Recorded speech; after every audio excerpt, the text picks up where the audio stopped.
Tamil டைப்ரைட்டிங்கோட first class தான் பார்க்க போகிறோம். இந்த மாதிரி உங்களோட வேர்டில் நீங்கள் வந்து இந்த மாதிரி லே அவுட்டை வச்சுக்கிட்டிங்கன்னா உங்களுக்கு எந்தெந்த வேர்டு எங்கே இருக்குன்றது ஈஸியாக இருக்கும். ஓகேங்களா? First ASDF. ஓகேங்களா? இது தெரியும்னு நினைக்கிறேன். GH.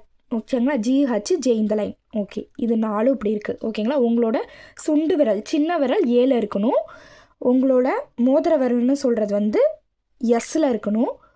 நடு விரல்ன்றது டியில் இருக்கணும். ஆள்காட்டி விரல்ன்றது எஃப் இருக்கணும். இண்டெக்ஸ் ஃபிங்கர்னு இதை சொல்லுவோம். ஓகேங்களா? இதை மிடில் ஃபிங்கர்னு சொல்லுவோம். இதை ரிங் ஃபிங்கர்னு சொல்லுவோம். ஓகேங்களா? இது அப்படியே இங்கே இருக்கணும். இப்போ ஏன்ற இடத்துல நீங்கள் அடிக்கிறது தான் ஆ. அதுக்கப்புறம் எஸ்ன்றதை அடிக்கிறது தான் இ. ஓகேங்களா? நீங்கள் மேலே இருக்க லே அவுட்டையும் பார்த்துக்கோங்க, இந்த கீபோர்டையும் பார்த்துக்கோங்க.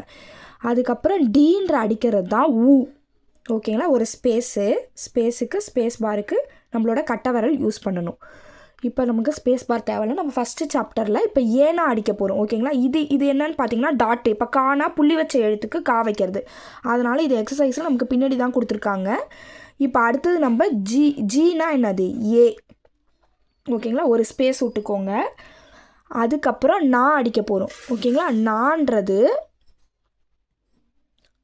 உங்களோட சுண்டு விரல் இந்த இடத்துல இருக்கும். ஓகேங்களா? அப்பாஸ்ட்ரோஃபிகமாக இங்கிலீஷில் அடிப்போம். அதுவே வந்து இதில் தமிழில் அடித்தோன்னா நா. ஓகேங்களா? நாக்கு அப்புறம் தா. நீங்கள் தா அடிச்சிங்கன்னா டேரெக்டாகவே 4 புள்ளி வச்சுக்கோ. ஓகேங்களா? உங்களோட எக்ஸசைஸ்லேயும் அதான் இருக்கும். மா போட்டு நீங்கள் புள்ளி வைக்கணும்னா எஃப் யூஸ் பண்ணணும். ஓகேங்களா? எஃப் யூஸ் பண்ணிங்கன்னா புள்ளி வைக்கும். பா. மாக்கு அப்புறம் பா. ஓகேங்களா? பாக்கு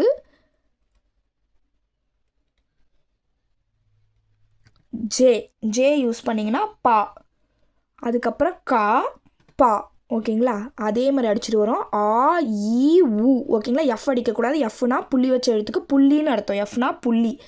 அப்போ ஏனா ஸ்பேஸ் பார் நான். இப்போ இந்து வைக்கணும்னா புள்ளி வைக்கணும். சப்போஸ் நீங்கள் புள்ளியே வைக்கலைனாலுமே இந்து மட்டும் கொடுத்துட்டு இத்து அடிச்சிங்கன்னா டேரெக்டாகவே புள்ளி வந்துடும். ஓகேங்களா? மா. இப்போ பா அடிச்சிங்கன்னா மாக்கு புள்ளி வந்துடும். அதனால தான் வந்து உங்கள் எக்ஸசைஸ் பாடம் 1லே நம்ம புள்ளி வச்சே கொடுத்துருக்காங்க. ஓகேங்களா? கா பா. நம்மக்கிட்ட புக்ஸும் அவைலபிளாக உண்டு. எக்ஸசைஸ் 1 இது தான். ஆ இ ஊ ஏ. இந்து தா இம்மு பா கா பா. இந்த மாதிரி அப்படியே நம்ம என்ட்ரு கொடுத்து இதே மாதிரி நீங்கள் அடிச்சுக்கிட்டே வரணும். ஓகேங்களா? இப்போ நம்ம மிடில் தான் பார்த்துருக்கோம். ஆ இ ஊ. ஓகேங்களா? புள்ளி வச்ச இடத்துக்கு புள்ளி வைக்கணும். நாவை வந்து இந்தா மாற்றணும்னா புள்ளி வைக்கணும். நான் அடிச்சுட்டு அதுக்கப்புறம் புள்ளி வச்சிங்கன்னா இந்தா மாறும். ஓகேங்களா? ஏ. அடுத்த சாப்டர் அடுத்து நமக்கு ரைட் சைடு கா பா மா தா நா. ஓகேங்களா? ஃபஸ்ட்டு இப்போ இந்த நீட்டு லைன் தான் பார்த்துருக்கோம். இந்த மாதிரி நீங்கள் வந்து 10 லைன் அடிக்கணும். 10 லைன் அடித்தாதான் அதில் இருக்கிறது உங்களுக்கு புரியும். ஓகேங்களா? ஆ இ ஊ ஏ. இந்து தா இம்மு பா கா பா. ஆ இ ஊ ஏ. இந்து தா. நீங்கள் எதை அடித்தாலுமே மறுபடியும் உங்கள் கையை அதே இடத்துக்கு நீங்கள் கொண்டு வந்துடணும்.